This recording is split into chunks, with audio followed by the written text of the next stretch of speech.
but I am seeing a lot more positive trends, and I'm hopeful. It's starting to look really good on our books, and so I just hope that trend continues. I think there were concessions becoming more normalized last year, but now they're pretty much standard. The agents know that the market's where it's at, and so they're like, let's go ahead and ask for $6,000 in concessions. The numbers are down, and it's kind of scary, Right. like new construction, and some of those are going unsold, which is very rare. You see a decreased price in new construction homes, but they are. Well, welcome to the Beyond Wealth podcast, Lindsay Sport. I appreciate you coming in on this fine Friday day. Yeah, I appreciate being here. I love anytime I can talk about real estate and the market and anything going on. And it's pretty fun so we actually met before, but then we also did a deal semi-recently and went great. Worked through some inspection stuff, and it's always a pleasure to have an agent who's experienced, who knows what they're doing, who helps it get to the finish line on the other side. So I had a fantastic time working with you on that transaction. I very much enjoyed it. Like you said, communication, being open, transparent, it's just the best way to get it done. Yeah, for sure. And it's so interesting in this market. I have a lot of great agents, ones that I've either worked with or had good interactions or good rapport with. And it's just not, unfortunately, it's not the case for everyone. And so I'm grateful for those relationships and y'all taking time to help other people know about the Birmingham market. So thanks for coming in. Yeah, absolutely.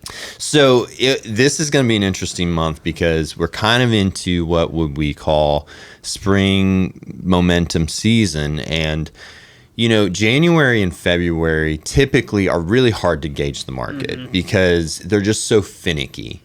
And we also had an election, happen in the fall, and then all those policies start to make their waves.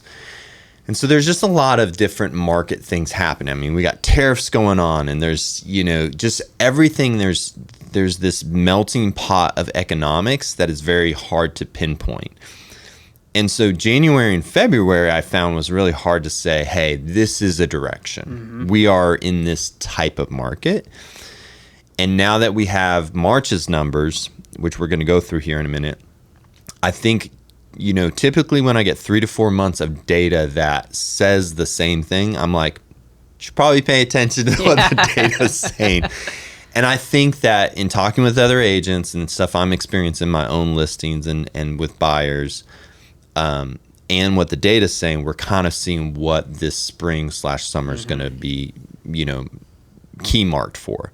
Now, that said, everything could completely change, and we could see 2 points of rate drops overnight, and it totally flips, the table. But I don't think that's going to happen, and I think we can kind of, at this point, project some things about the upcoming 6 months. So I'm excited about this episode because I feel like I finally have, hey, this is some theories. So what have you experienced, though, as far as the spring and how it's, coming out of the winter into the spring? What's so interesting is this whole, I guess, last quarter of last year is when it started. So I work with the top 20% in my brokerage.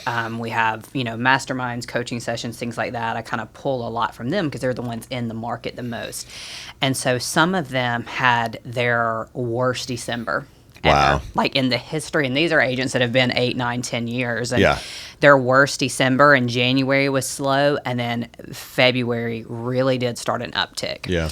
And so now some of them have multi-million dollars worth under contract ready for, closing out March and April. Right. And so I am, and even just with myself, I've gotten a lot of calls of interest of selling, which has been the biggest issue is you may have the buyers out and there's just not a ton of inventory that matches. And it was just a weird year in general because, like you said, we had the election. We had a lot of change going on, people pausing there. Then we had the holidays. Then we had some abnormal winter snow days that I think, and it was so cold people didn't even want to get out. And then, so it kind of started the start of the year slow, but now I am seeing a lot of uptick.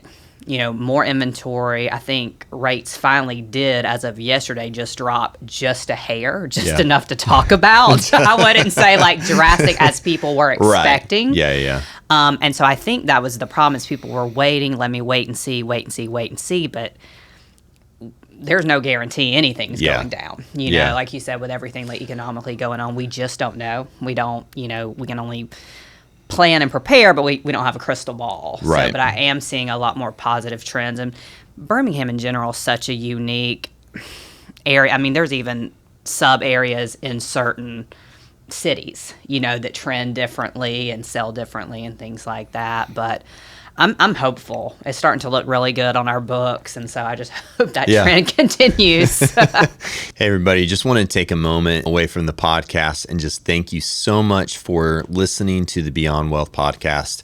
It means so much to me, and I'm hopefully bringing a ton of value to you, whether you are local here in Birmingham or invest from out of state. And so I appreciate the time and just want to let you know that it would be really great if you could like and subscribe. A lot of the people who listen don't subscribe, and all of that helps this channel grow. And then also, if you are looking to buy, sell, or invest here in Birmingham and just want to know about the area, maybe you're moving from out of state here, I would love to work with you. And so feel free to reach out. I'd love to have a conversation to help you be successful in your move here to Birmingham. And maybe you're in your transition, moving from one home to the next. I would love to work with you. So feel free to reach out. We can have a conversation and go from there. So hope you're doing well, enjoying the content. Take it easy. It definitely has upticked, but there's still some, like you said, some reservation and stuff. And I agree. What's interesting about Birmingham, and we've said this a couple times, it's a little bit insulated from economic extremes. So, during COVID, we saw all these low rates, and people in the nation in general were rethinking life and shifting. And you saw a huge exodus out of certain areas, moving down to Florida and Texas, and Nashville got blown up. Austin got blown up, and their prices and appreciation just skyrocketed. And then once things kind of started to wind down in rates, they had a huge pullback, and all these theoretical appreciation was like huge pullback. And I think Birmingham expanded some. I think some of it was price correction, because I think Birmingham was a little undervalued. Yeah. And then post-COVID and post those low rates, we saw a pullback a little bit, but not this dramatic where you're losing 15, 20% on your home value like overnight. And so it is a little insulated from extremes, but we still see these market trends. And like you said, December, January, February have been low, but we're starting to see some momentum, which is good. So let's jump into the numbers for March. Yeah, for sure. So listed in 2024 was 13,299, and in 2025 for March was 15,650, and so we are up 17.68%, which is good in a lot of ways, because now we have inventory, now we have choices. The flip side is I think we've had a market of such low inventory. We're not used to it. I would actually say we're still in a low inventory per historical data. We're still in theoretical low inventory, which is interesting, but we're real. I mean, 17% jump is huge. Yeah. So what are your thoughts on that and what you're seeing out there? Yeah, I think I was looking last month with someone as well, and we were still, most areas, like I said, on average, the highest I saw like months on inventory, I think, was 3.5 months, and most around 2. They were still kind of teetering around that average of 3, which typically 6 is a balanced style market. So it's still lower inventory, but it is upticking from 1, because it was 1 month of inventory, and now we're at least kind of teetering up in that. I mean, in certain areas, it was 1 day. Yeah. I mean, literally, like during COVID, when rates were 3%, everybody was buying, right? Yeah. And so we are starting to trend back towards a normal market, and I think that's just a mental shift more than anything. Yeah. And that's what I think people, especially when I was meeting with people like after those times, and they're so concerned about overpaying and all that, and I was trying to show them the data like of appreciation. Like on average, you get about 4% appreciation a year. Some areas may trend up of 6 and 7. Well, 21 was, I think it was like 18%. Yeah. Oh, now some places were even 25, some were 12, but I think the average was 18%. Yeah. So I'm like, we're just making up for lost time, because then you look at 08 to 12 when we're in the negatives.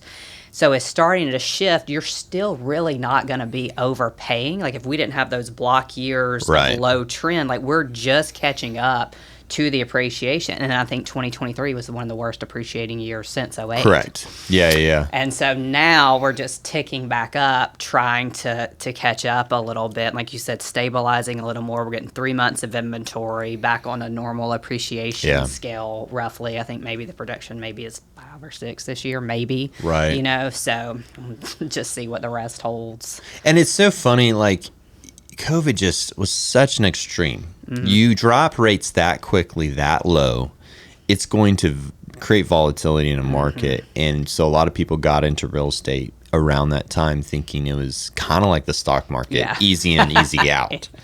And real estate's just slow. It's slow, steady growth, dependable.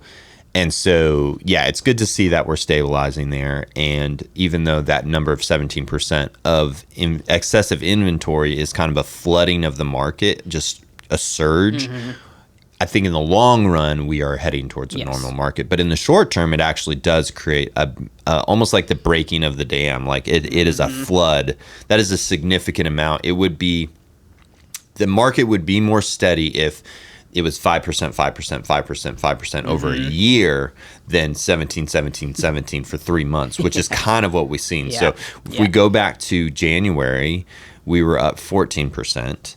And February, we were up 6%, a little over 6%. And now we're 17. So over the course of this last 3 months, I mean, we're 10 plus percent. That's excessive. Yeah. So we've seen this flood of inventory come on, which is in effect also inversely affected by the amount of solds, which is negative, and we'll get to that in a minute. But I think that is still creating a little bit of market volatility where you just have this surge of listings instead of it being spread out over a year. So if we go to solds, we are at negative 14.75%. So we have an excess of listings, and we're down still on solds because rates are still not crazy advantageous. And so I think that's just an interesting thing. I'm hearing trends that things are picking up, but yes, the spring has been slow.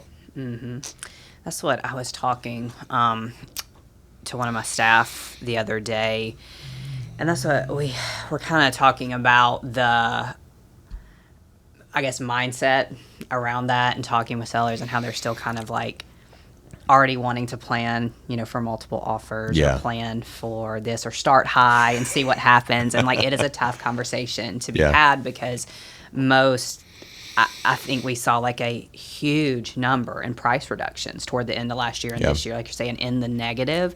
And it's because they still have that mindset of, you know, I'm going to price high, work down, I'm going to get in a bidding war in this. And so it's just been tough to have those conversations. Like, that's just not really, like, it will move in those single day digits if you price it correctly. And you will get those, but everyone that's starting high and has to go to reduction are typically going to see less money. And it's very hard, you know, someone not in it to explain that constantly, but it's been almost the number one conversation I've been having to have with sellers, that we are in a negative. We're seeing price drops. Like, we got to focus and get the price right more than anything. And I'm torn about that too, because I've had several conversations with clients and listings where I'm like, hey, we can price high, but you better be on board with quick price reductions if the market's is telling us different. You know, if it's shifting and telling us we got to drop. You know, if we list a certain price and we get one showing, we're, you know, in the first 2 weeks we got to reduce. We're very off. Which funny is, I actually have one of my own properties I listed. And they had one showing over the first week, and I was like, you know, and it's a little bit more of a rental investment, so I kind of had to gauge. It's a little bit harder to pitch those ones. So, all right. So medium sales price, excuse me, we are at 0.03%. So that is our kind of, it's our theoretical appreciation. And January was 1.4. February was 1.39, and now we're at basically 0%. cute. And it goes back to the price reductions. Like I think we are. I almost think that it's not a pullback. People could see it as a pullback. I think it's more of a stabilization of pricing, if that makes sense. Yes. We were still on the lag of things being a little too high. And trying to figure it out and balance that. And Yeah.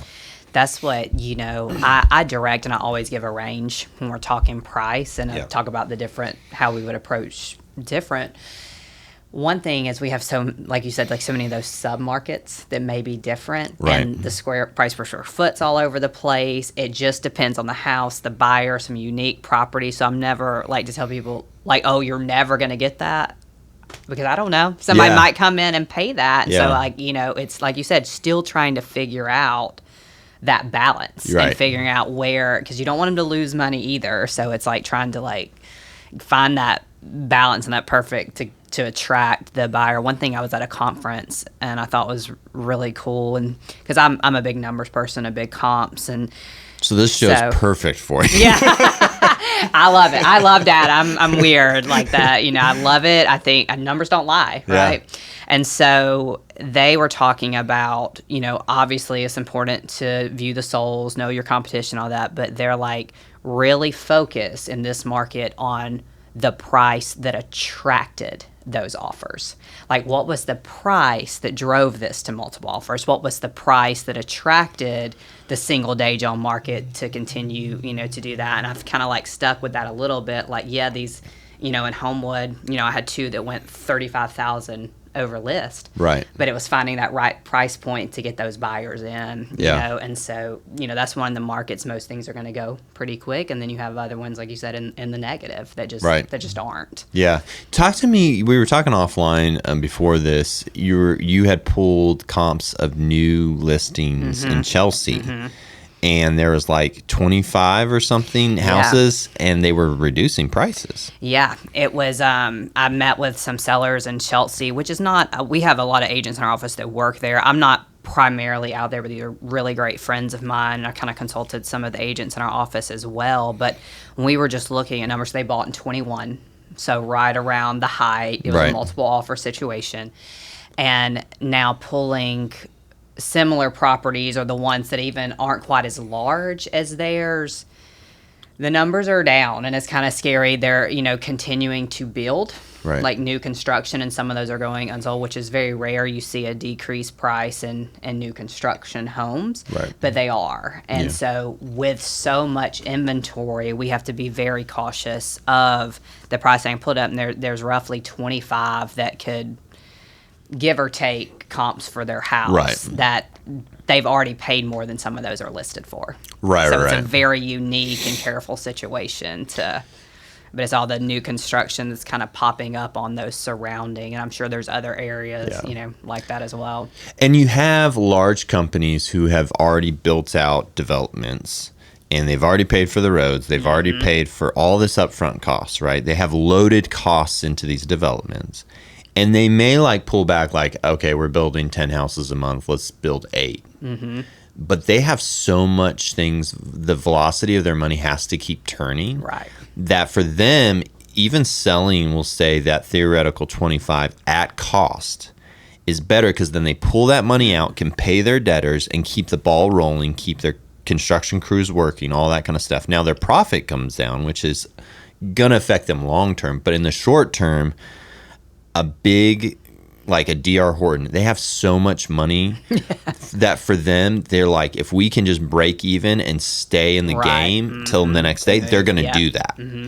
And so then you have them cutting prices to the point where they're not making money. They could honestly be losing 10, 15K on each house, but it's enough to pay off their debt and keep the ball rolling, and they can float that loss for a couple years. But they have so much analytics and data that they know, we got to do this now, and we'll stay in the game for down the road. Yeah, and that's exactly what's happening out there. That's the I would almost situation. guarantee they're losing money. Have to be. Have to be. So then it affects the market for the foreseeable 6 months to a year because of comps and all these different things. And so it is an interesting thing of new construction.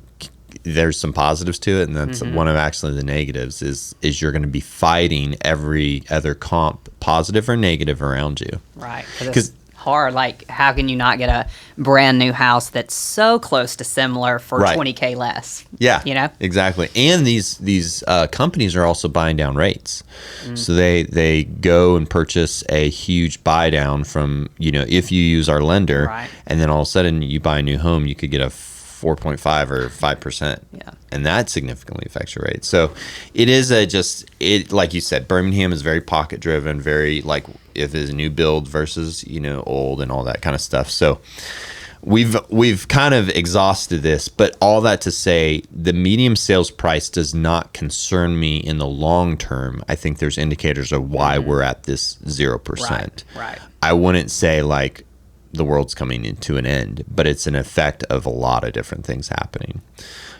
Okay, so let's go to list to sales price. So that is in a negative, not crazy, but it's down 0.5% basically. So we went from 98.85 to 98.39. What's interesting about that is year over year, you know, I mean, during COVID, we were in the positives. Right. You were seeing 100% or 102, 105. You know, the averages, if I pulled the data, I know the averages during COVID were 101, 102. 101, 102, yep. So not only, you know, we have a 0.5 negative from last year, but even last year's was at 98. You know, on the high 98s, and now we're at the low 98s. So in general, that's just like I said, market pullback. It's just, you know, people trying to navigate. It's a collaboration between a seller and an agent on pricing, and I think both are trying to figure it out. And still, you know, I think a healthy place would be 99 to 100%. If everybody was pricing correct, your average would be about what you put it on market for. Yeah, I completely agree. And this is actually one of my favorite stats and what I use on a lot of listing appointments. Okay. Yeah. Because I'm real big on like starting with the subdivision, you know, and so because like I said, there's so many pockets, and I'm like, because for instance, I have this listing coming next week, and the average days on market is 55 for this area. Right. And the sales, it's like a 97% on average and medium of list to sold. Right. And so helping prep them, like, this is not a weekend sale. Yes. You're going to have to give me time. Yeah. Because they were wanting like a shorter agreement. And I was like, you're wanting an agreement that homes aren't getting sold in that time frame. And I'm just going to pour thousands in and waste my time. And so I use that stat, and for my own pricing strategy, like, again, what was it that attracted? Which ones did go close to 99 and 100, and where do we need to be? It is literally one of my favorite stats that we use that shows sellers, hey, this is your average days on market. This is what prices are moving. They're not trending up. We're not going to get, it's very rarely you're going to get 101. Yeah. Because I think even unless you bidding really war, right, unless you're like, oh, well, okay. You know, but just it helps with a realistic expectation of like seeing that, and I agree. I think a 99% would be pretty sweet. And again, that comes with the pricing and with people realizing that, hey, this is priced correctly. It's not overpriced. Like, don't be afraid to move forward and offer, you know, on it. Yeah, that's good. And I was actually, what's interesting too about this sales price is what we're not taking into account of is the concessions. So I think there were concessions becoming more normalized last year, but now they're pretty much standard. They are. And so when the buyers are making an offer, the agents know that the market's where it's at, and so they're like, let's go ahead and ask for $6,000 in concessions. Versus before, you maybe saw $2,000 to $3,000 requests or no request, you know, and that doesn't come into the data the way we pull data. We could technically probably pull it in red, but I mean, that would just be a mind sort that's just not possible.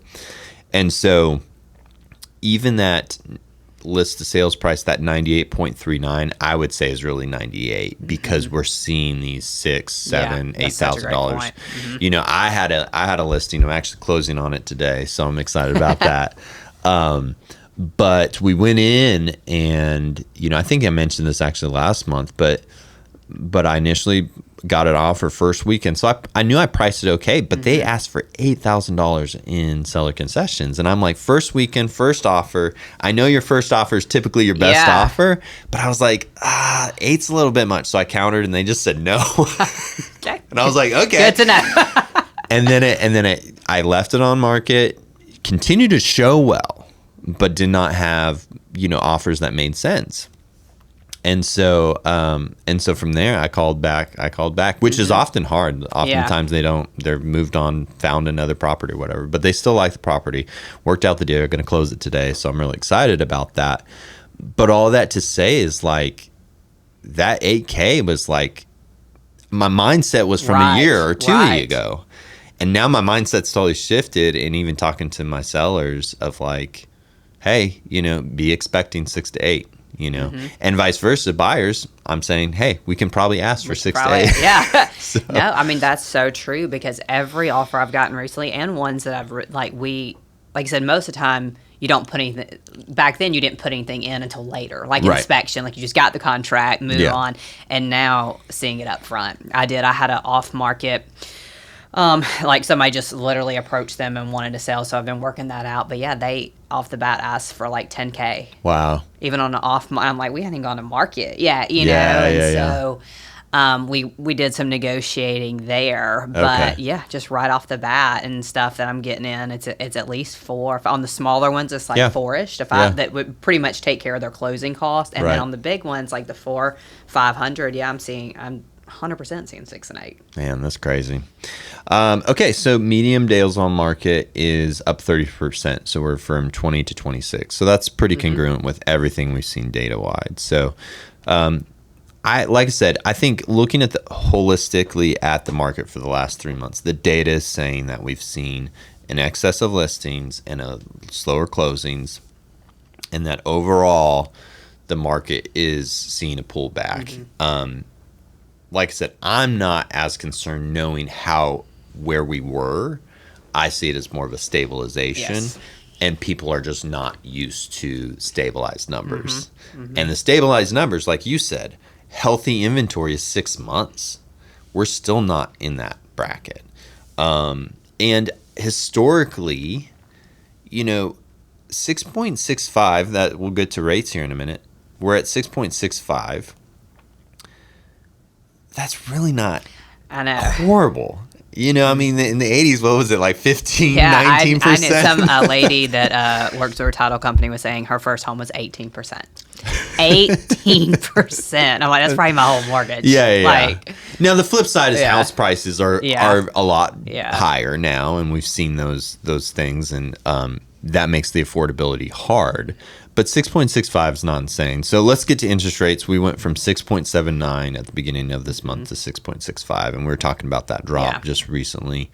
I went to a meeting in the fall of last year, and they kind of gave the projected Fed, trajectory roadmap, if you will, to the end of this year and next year. And they didn't quite follow it through December. I think they were planning on dropping a little bit more than they did. I think it was, I'd have to look back at the data. If I were to recall right, they were planning on doing a 0.5 point. They did 1/4 or something like that.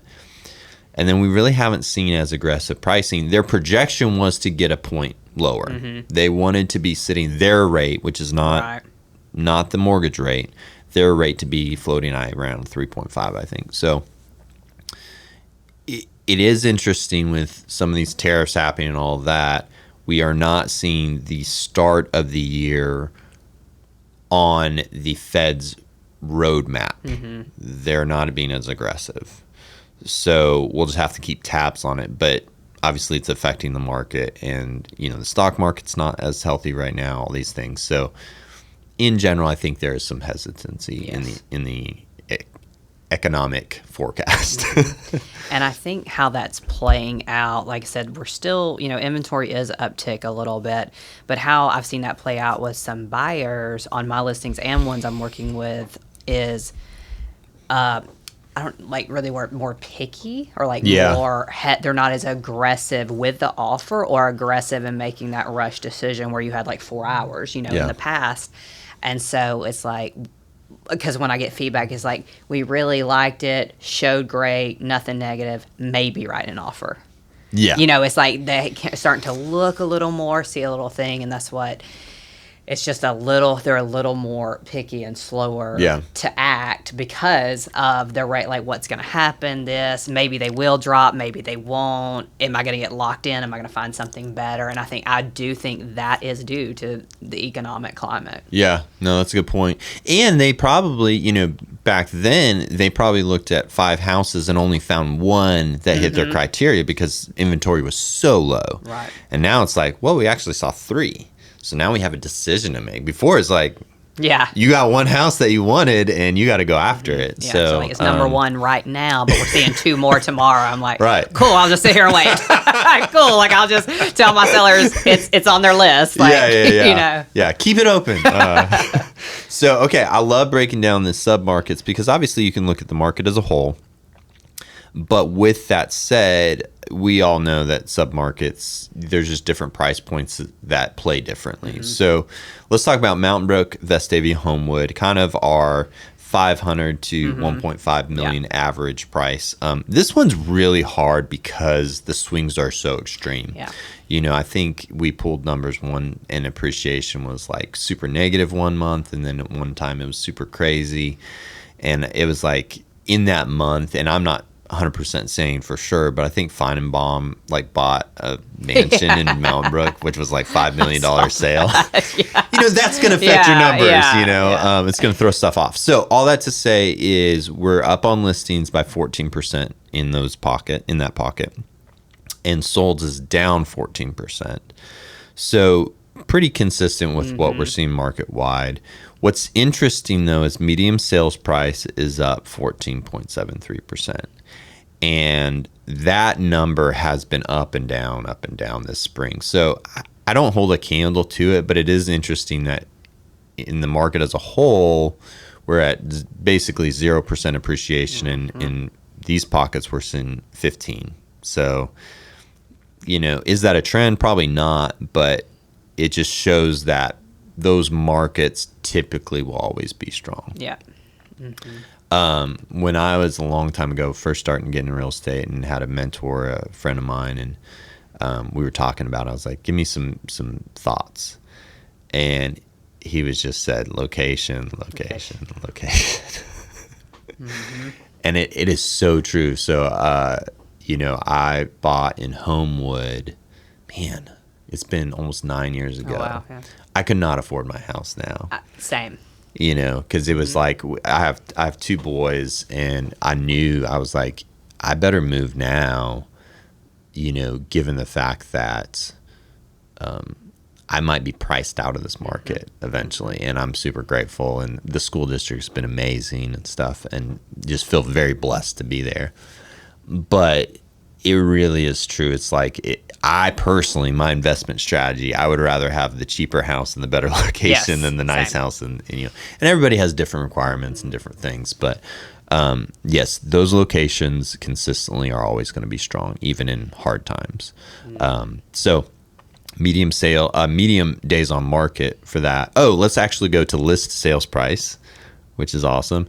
Last year was 102.9, so we'll call it 103, and this year's 101. So it has seen a pullback in the list of sales, but it's still over 100%. Yeah. So lots of bidding, still like on inventory is low, and the medium days on market is still 3 to 3. So wow. So in a market where I would say there is still some weakening, I mean, you're a little excessive on listings, solds are down, but overall those pockets are just still strong. So that's really good to know. Yeah. That's why I'm the same as you. I got in Homewood about 5 years ago, and there is no way with that rate and price. I got in great price, great, even negotiate, a little bit. It was, and so now there's no way. Even God, it would just be so hard to look for the size. Now I could get something a little smaller and things like that, and that big uptick in over percent is around that sweet spot of like, if there's something 550 to 615 in there, it's going over. Yeah. It's going over every time. Yep. And that's kind of trending to that, I guess, uptick in Right. appreciation. But it's, I mean, people are just wanting to get in, you know. I don't know Mountain Brook as well as I do Homewood, but there's still a lot of sub pockets Yeah. there Some too. windows. And some Yeah. streets that, you know, if there's something, like I'll have people send me stuff, I'm like, that one's going to be gone in a day. I'm just Yeah. telling you. Yeah, Like there's yeah. certain street, they'll just move like that quickly. And Yeah. I'm like, if you're not ready to go, we're not even going to go see it because it's gone. Now there still is market variables. So I and part of how I got my house was we are very close to Lakeshore. Like we are one house in from Lakeshore. Right. So it's a little bit louder. Lakeshore and Green Springs. So even the highway during the winter with all the trees, the leaves gone, I can Yeah. hear the highway Yeah. during the winter. And so all that to say is my neighbor listed their house. And I actually was semi-interested in it, but I was like, you know, You I sound think like I'd me. pay. Yeah, you see a house, you're like, One next to me Why when not? she's an agent too, and I was like, Yeah. do I need that? Do I need it too? Like, do I need it? I should buy it all. But that house, well, two things. It has a garage and a primary bath, and mine doesn't. So I was like, maybe. But all that to say is like, I looked at that house and I was like, you know, I think I'd pay $450 for it, you know, and that was just too cheap, you know. But it's right on Lakeshore. And so they listed, I want to say sub 600, which is still for the square Right, footage, yeah. all the comps and stuff. But I was like, it's too high. Too high. And they kept reducing. And I need to look at the official number, but I know it was sub 500. I think it went for 4 in the 490s. Yeah. And I think that couple got a steal of a deal in Homewood. But I know when I bought my house, they bought their house. They're buying it at a discount, and that discount is roughly about, you know, I would say it's $30,000 to $50,000 because you're not tucked yeah. into the neighborhood. And people who can afford Homewood are going to pay, more than likely, going to pay that extra little bit. And so it's just very interesting that even in these expensive neighborhoods, you can, if you theoretically can't afford it, if you search and you find a good agent like yourself or like me who can find those windows and those Right. gaps, you know, you can still find deals. Yeah. You know, if you're willing to compromise. Right, exactly. That's like like I said, I mean, there's probably, off the top of my head, 4 little sub areas in Homewood. Yeah. And so like I have this guy that he does try to get some property over there, and this, somebody had sent him one, like just a big company, and they were giving him comps, and I was like, hey, this isn't it. Like Yep. this isn't, I'm not going to say like the street name, but it's a street that's like really difficult. Yes. Right on the outskirts, and there's no there's no parking. Yep. It's up a hill. There's no yard. I'm like, Yep. I promise you, kind of the same situation. They were like, you can get over 6 rehab. I said $450 at best. Yep. At best. And Yep. I did finally talk. I mean, I Talk try to some do sense best into by my clients, because I'm like, you will drastically be stuck with this property. I'm Yep. telling you not to get it. And yeah, it probably cost me 10 plus grand, but Yeah. it's a bad decision, But like you said, if you can look and find those, because there's another area. Somebody had a lot over there, and they were asking me, how much, and I told them the price, and they're like, "Oh, well, this one over here was this," and I was like, "I'm sorry, it's just not this. Yeah, it's not it's the a flat same. lot. It's Sorry. not the same. This is graded like this." But it is like, but that's an area that if someone could get that lot for $150 and Right. get it on the outskirts, Yeah. there are deals to be had, but." And that's something like, with all these changes, and now we're really, this episode's going long, but I'm loving this conversation. They're like, I kind of forgot we were filming. I I get carried I want away. a Birmingham market update in like 2 seconds. And I'm like, no, this is like an hour. But, with all these changes with, the NAR, and with all the changes with, big box Zillow and all these things, and they say that agency is changing, which I don't disagree. To a degree, it is. But a spreadsheet, a data analysis, a, quick agent, not a person boots on the ground, is not going to be able to coach you through those decisions. It just, the spreadsheets don't tell it. No one's going to sit here and say, hey, this house is great, but we're looking at it in the summer. Just know in the wintertime, you're going to hear that street. Mm-hmm. Why? Because I know it. Yeah. Because I've experienced it. Or same thing, like this lot is graded a certain way or whatever, and you've just seen over time. And that human experience, I don't think will ever be replaced. And so I'm not personally concerned, as long as you are a good agent. I agree. I'm not personally concerned about these things because we can add so much value if you know what you're doing. Yeah. I had a client ask me, like, when a lot of things were going on with the changes and NAR and like the environment, they're like, are you worried? Or like all these, I was like, no, not really. Like, I'm really not, like, because I work really hard at what I do. Like, we talk about numbers. I look at, the first thing I do every morning is look at the MLS and see what's on there, see what's priced, look at the things, and then every week we get total market overview reports. Right. And so, like, I know what's going on, like you said, like, and physically being in it and boots on the ground is just different. Like, even roads, I'm like, hey, this gets really trafficy here if that's going to be a problem. There's a lot of traffic. There's one road into this town. It's a throughfare. You got to know, and I just, nothing can replace that knowledge. And, like, I study the market, I research it, I have conversations like this constantly. I'm sure people get tired of me talking. Like, I'm really talking about because I love it, Like, it's if you do your job and you educate and can bring that value, like, you're never going to get replaced. Yeah, I love it. Okay, so let's keep on. Let's finish this up. Let's wrap it so people know all the data.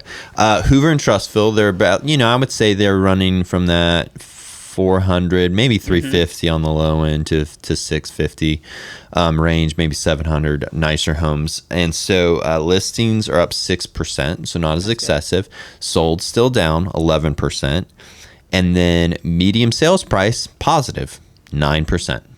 So strong there. And then list to solds, that went from 100% to 97.9. And so we're down negative 2%. So maybe a little bit of people excessively listing at first and then having to drop the price to get it sold. And then medium days on market is went from 3 to 10.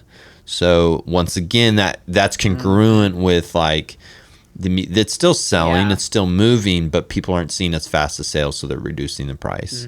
But overall, a very strong market still.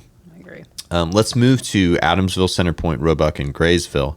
This market has seen in general, I have seen it being weaker throughout since last year, like summer of last year. And so we have listings are up 56%. So that's a lot. And then solds is down 41%. Wow. I didn't know it was that bad. I know because I have one out there right now, and so I know it's rough, but like I didn't know it was that bad. Yeah, it's definitely extreme. I had a client, he's out of state, does some flipping, and does a very good job, does well, but he had one listing that I think they just didn't go and priced right, and then they had some inspection issues and people fell out of contract. All that to say is I'm pretty sure he lost money on that, and it was 6+ months, if I'm not correct, on that sale. So it's unfortunate because you have to know, like I said, you have to know your data. And on the flip side, those aren't bad areas. Your price point from a buyer standpoint could be that's where you want to be or need to be. But now there's an excessive listing. So if I was offering in any of those areas, I would be $10,000 to $20,000 less than a good priced home. So I wouldn't even be offering, or I'd be drastically offering on overpriced homes. Right.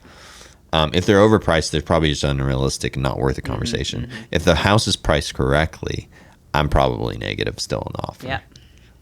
So medium sales price, which I do not understand this, and this could just be a fluke of the month and the way it hit, but that's up 22%. So I don't understand that given the other data points. So I'd have to go back and look and dive into why that is. I don't really hold a candle because nothing else in that area says 22% appreciation. So that may honestly be a fluke. I'll have to look back at the data. on that. Get back to that next month. List of sales price is up for 1%, which is again not what I would expect. And then medium days on market is 55 up 55%. So it's to 42 days. So still not the strongest in markets. And then let's move to Pelham, Helena, and Alabaster. Listings is positive 22%. Solds is not as extreme. It's down 3.6%. Medium sales price only up 1%. So kind of not the strongest market. Definitely I would put it in between, what is a healthy and that. And then list of sales price is basically the same. Both are at 99%. Not much shift there. It's like 0.11% shift. And then medium days on market is 15 days. Yeah. So from 8 to 15. So definitely still an increase in even medium days on market. That pocket's interesting because you'll get a surge and a surplus of new home construction in that oftentimes. So that'll throw the numbers off a little bit. I'm surprised the solds is not more negative though. Yeah. Have you done any business over there in that pocket recently? Yeah, listening to you say that, but almost the numbers you just said were the exact situation that I had. So really? The house we closed with my sellers, your buyers, those buyers bought down there. Okay, that's right. So okay, yeah. They were about the same. It was about a 99% like list price. The house had been on 15, 20 days, and we got concessions on top of that. Right. And so that it hits all those points, and this was right in Helena. It wasn't a newer construction home, and that I know Pelham's data is probably skewed too because there's different pockets of like higher end homes, like it's real pocketed. So I'm sure that data is probably affecting those, like you said, the new construction in Helena and things like that. But that's pretty spot on. But I am shocked that there's not like, I guess, more. Yeah. I think the solds surprised me. That's given the whole other market. I mean, you're seeing negative solds in Mountain Brook and all these. That there's not more negatives, but overall, to recap it all, I think market-wise, the numbers do not speak very positive of where the market's at. I think what we are still seeing, though, is that we're in a stabilization, so the numbers don't really scare me. And I think it also goes back to premium product versus the so-so stuff. Like if you are a flipper and you're flipping, if you do a good job, it's going to do well. If you halfway do it, if you cut corners, then you're not, and I know flippers in this town who either have gotten feedback from other flippers and they're like, you need to up your quality. Like not every flipper is created equal just because you quote unquote flipped it. And that's the truth. I walked in and I was like, man, they butchered this home. Yeah. And so all that to say is, and it goes back to finding an agent who cares and that works hard and does excellent work and knows, like in any market, you can work with the best, you can buy the best, or you can buy the subpar. And I think some of the pullback or the thoughts on a market that's not doing as well is you just have to be better at your job. You have to bring a better product to market, or you have to, as a buyer, really look for the gold out there and just realize that it's just a little, you're having to work a little harder to find the value in the market currently. And that's so true. And I think on our side, like having connections, like even me, I think I may have messaged you like 2 weeks ago, like, hey, I have a very specific need. Do you have anything coming? And so like other agents working together to help get a deal and help get people. And I think that's a very like like you don't have to wait sometimes, like go out there and find it, for them. And so like I've been real proactive in trying to do that and reach out to my contacts because I like yourself and other, like I have connections with some amazing agents that know the market and have inventory, like that. Like I have a couple of sellers just like, hey, our home isn't for sale, but if anyone's looking, we're open to it. Yeah. And so I know people like you have the same and this. And so I think, like you said, working hard and the buyers being patient and like, going to work. Yeah, I love it. I love it. And sometimes people are like, why do you have other agents on in that competition? I'm like, no, it's collaboration. Because you're going to have clients who love to work with you that want it, and vice versa. Mm-hmm. And I would rather have clients that know me and work with me know that I have great relationships with other agents in the community, 1,000%. because that gets them the house. Oftentimes, especially in a competitive market, we're a little bit more in a buyer's market now, but when we weren't, I mean, if you had a buyer, I beat out multiple offers because I had the ability to I knew the agent from before and they were like, this person's going to get the deal done. Let's go with this person and let's figure it out.